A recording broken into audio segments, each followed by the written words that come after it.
Hi, I'm Ali Wilson. Thank you for signing up for the free Happy Healthy Nurse video series. I think I'm probably a lot like you. Whenever someone asks me what do you do, I'm always incredibly proud to say I'm a nurse. I think most of us love belonging to a very special group who are passionately doing a job that most people couldn't handle in a million years. And we are deeply committed to doing our job well. When I ask the 54,000 nurses on my Facebook page what their goals are, I'm flooded with literally hundreds of wonderful nurses from around the world saying things like, I want to make a difference, I want to help humanity, and my personal favourite is I just want to be the best nurse I can be. So I know how committed nurses are, but I also realise how busy you are.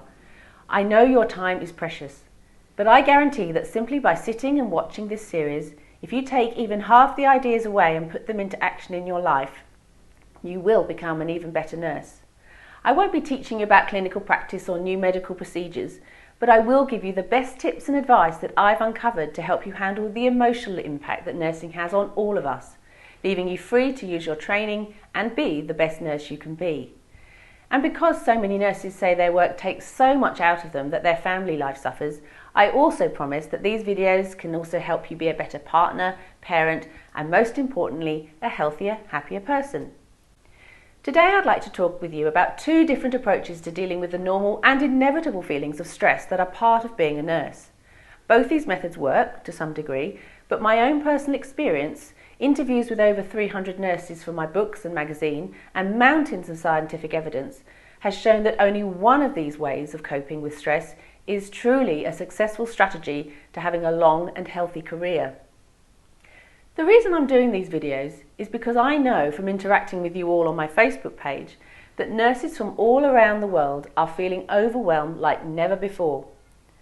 When I asked recently what keeps nurses awake at night, I was flooded with hundreds of answers like worrying we haven't finished all our paperwork, wondering if I overlooked something that I should have noticed about a patient. Was I so rushed I made a mistake on my drug round? And I feel like I never have quite enough time to give the care and compassion to each patient that they deserve. The list goes on and on and on. The ups and downs of working daily with people who are ill and often dying make it feel like we're on an emotional roller coaster. Add to that the enormous pressure nurses are under from low budgets, poor resources, and a lack of understanding from management, bed numbers being short, making tempers even shorter, and sadly there's often bullying and politics on the ward, and other healthcare professionals and relatives taking out their stress on us. It's no wonder then that in a recent survey of over 6,000 nurses, it was shown that stress was the biggest contributing factor to nurses' obesity, hypertension, respiratory disease, musculoskeletal problems, and being at risk of developing type 2 diabetes. And that's ignoring all the effects that stress has on our mental health and our relationships with family and friends. But I've discovered through extensive research and my own painful experience that if we change the way we look at and deal with stress, you can start feeling healthier and happier almost instantly, as if you were flicking a switch. Now, I'm not a natural presenter, as you probably have gathered, and I'm not someone who ever thought they'd end up writing Amazon bestsellers, starting their own magazine, or even less, being seen on video. But I've got a huge reason why that gets me over my natural longing to blend into the background. You see, I'm a registered nurse who burnt out herself. I worked in emergency or ER for our American colleagues watching these and desperately avoided looking after myself. I burnt out and then took a break from nursing to start a family. And yes, I know what many of you are thinking. Smart move. Go from doing 7 nights shifts a month to being a mum and doing it every single night.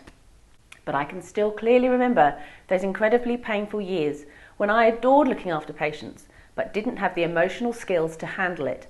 And from talking to many nurses, and students in particular, how to deal with the raw emotions nursing brings up is still not being taught at universities 20 years later, setting up more painful burnouts in the future.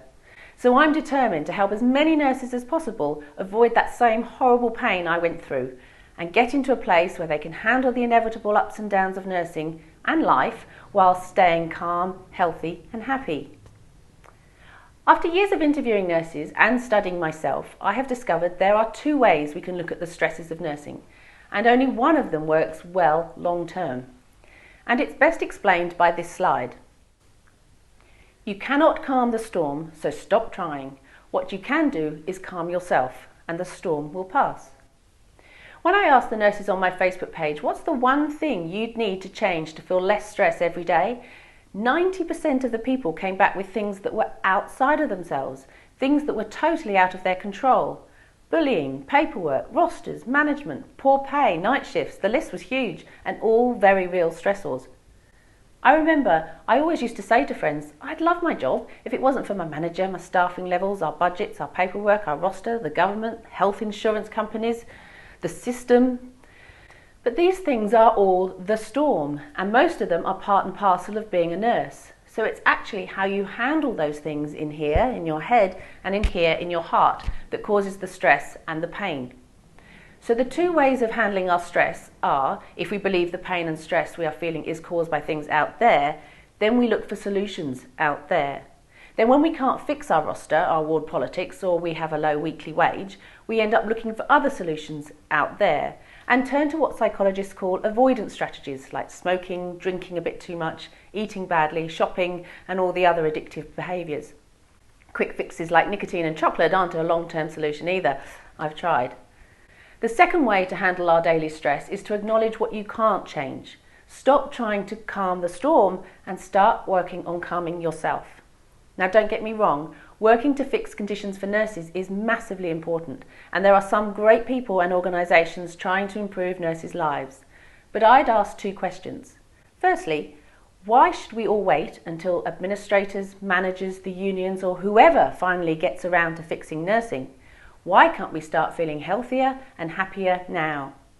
But most importantly, even if budgets, conditions, interactions and other healthcare professionals and patient ratios were absolutely perfect, nurses still deal with life and death and all the tragedy and triumph in between, and that takes its toll on anyone's heart and mind. As I said, I discovered through my own incredibly painful experience that the only successful long-term strategy for handling the natural stresses of nursing, and indeed of life, is to develop an inner calm that is deeper and stronger than any storm. We've all worked with nurses who have had this inner strength and calm, haven't we? I remember an early mentor, Nancy, who was always the absolute centre of calm, a truly great nurse who everyone turned to when the proverbial Bristol stool chart hit the fan. I interviewed Nancy for one of my books, and she said she remembered a time when she was in the middle of chest compressions in the emergency department resuscitating a patient, when a man who'd only been admitted with a pear inserted where no one should ever insert a pear entered the room, having removed the piece of fruit himself, and asked, "What shall I do with this?" Nancy said, "I looked up from my chest compressions and said, stuff it for sultanas, bake it in port and top it off with cream." Now the team were in hysterics, but they all continued resuscitating the patient while Pearman was removed by security. Wouldn't you love to have that level of composure? In hindsight, I can see that Nancy's inner calm didn't just happen. She cycled to and from work every day, she studied relentlessly, and is now a professor of nursing, and has invested hours and hours working on her inner self. By working on yourself, you will be able to handle those moments of OMFG without your blood pressure soaring and without feeling the need to reach for the fags, chocolate or vodka straight after your shift. Wouldn't you love to have inner peace that allows you to walk away from the shift from hell and go home to greet your family with the love and tenderness? Wouldn't you like to respond to that obnoxious doctor or bullying colleague with inner strength and calm? Wouldn't you love to have inner reserves of tranquility that are greater than any stress nursing can put on you? I'm finally learning at age 41 that it's working on yourself that gives you the inner invincible calm that bad shifts, bad weeks and even bad years can't destroy. I fought this idea for so long. Even after I'd burnt out and left nursing for a while, I still blamed any stress I felt on everything out there. Then the penny dropped when I interviewed Erica McRae, a lovely Australian nurse, for my first book, What I Wish I Knew About Nursing. Erica said the advice she'd give to her younger self is, give your gut instinct the credit it deserves. Sometimes you'll just know what you need to do in your waters. We nurses have superb intuition. Sometimes we just get that sixth sense when a patient just doesn't look right, and we get them help and stat. We do this incredibly well for patients, but often we're hopeless at listening to that intuition when it's about our own health and happiness. We just get on with it. Because the ward is busy, I have to pay the rent, my kids need me, etc. I've done this many, many times in my life, but twice it was almost catastrophic. When I was working in emergency, my back became sore. I tried stretching and massage, but it just kept getting more and more painful. Ironically, I'm sure if a patient told me about their back, I would have listened and got them help. But this was my own health, and so I ignored my nursing intuition, kept chomping down the ibuprofen or the paracetamol, and just got on with it. I remember walking along holding hands with my then boyfriend Marty, and I stopped, coughed, then started walking again. Marty looked incredibly worried and said, "Did you just stop walking so you could cough?" I said, "Yes, otherwise it kills my back. Why?" He was astonished. He asked, "You have got to get that looked at." So now my intuition and my man were both pestering me to get my back looked at, and I still did nothing. Then a whole year later, I herniated a disc, L5-S1 for you orthopaedic nurses out there. I spent 2 months living on our lounge room floor because the excruciating pain in my back and the loss of power in my left leg stopped me walking upstairs.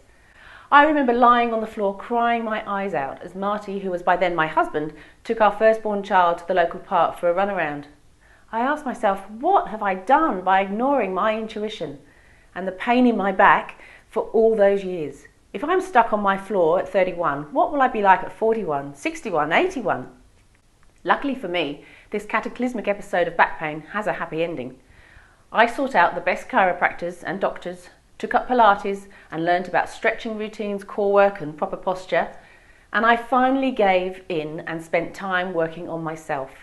Happily, now that I am actually 41, I've progressed from not being able to climb a set of stairs to doing circuit training, level 4 Pilates, and there's no level 5, and running up local hills with a fitness group of other mums. And seeing as though I have these 3 ridiculously energetic young men to run after, that's a good thing. But I spent a fortune in the process, and while I don't regret it, I know if I'd made small investments in time when I first felt that twinge, or when my intuition was screaming at me that something was wrong, I would have saved myself literally thousands of dollars. I learnt the same lesson with respect to burnout and my mental health too. That little voice was telling me I was stressed and anxious and that something had to change, but for years I ignored it by again using all those avoidance strategies of eating badly, shopping, smoking, and partying way too hard with the next rotation of doctors. And it was only when I had a full depressive episode and hit rock bottom emotionally that I started listening to my intuition, that little voice telling me there is another way to live. I promise you, lovely nurses, there is a healthier, happier way to handle the storm that is nursing. Please stop wasting energy and time trying to calm the storm and listen to that nursing intuition that tells you to start investing some time and learning how to calm your reaction to the storm. I can guess what many of you may be thinking now. I don't have time to learn new ways to eat, to live, or to think. I know exactly where you're coming from because for years I said this to myself too. I can't do all that stuff. I'm on nights next week. I have to organise my kid's birthday, hand in my assignment, turn up to the school fundraiser, sort out family holidays, blah de blah de blah. Especially when it feels like you're kind of managing and the whole better the devil you know idea comes in. We kid ourselves that because we've coped so far, we'll keep coping forever.